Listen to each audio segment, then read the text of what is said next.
కూలితే NDSA రాదు, Kishan Reddy పంపడు, NDSA రాదు. ఎందుకు రాదు?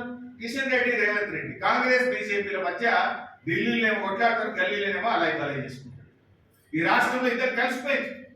కలవకపోతే ఎస్ఎల్బిసి టనల్ కుప్పకూలి ప్రాజెక్టు భవిష్యత్తు ప్రశ్నార్థకమైతే ఎందుకు ఎన్డీఎస్ఏ రాలేదు? నేను అడుగుతా ఉన్నా. ఇలా పోలవరంలో కూలిపోయింది, మరి అక్కడ ఎన్డీఎస్ఏ పోలే. ప్రత్యామ్నాయ డిజైన్లు చేసిండ్రు, రిపేర్ స్టార్ట్ చేసిండ్రు, కొత్త డయాఫ్రేమ్ వాళ్ళు కట్టనే ఉన్నారు. మరి ఆడ కట్టినప్పుడు ఈడెందుకు కట్టరు? ఈడ ఎన్డీఎస్ఏ పేరు మీద ఎందుకు కాలయాపన చేస్తున్నారు?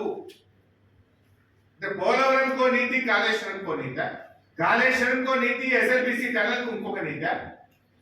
చిల్లర రాజకీయం చేస్తున్నారు. ఇలా ప్రజలకు కూడా అర్థమైపోయింది. కాంగ్రెస్ పార్టీ రైతు ప్రయోజనాల కంటే, రాష్ట్ర ప్రయోజనాల కంటే చిల్లర రాజకీయాలకు ప్రాధాన్యత ఇస్తా ఉంది.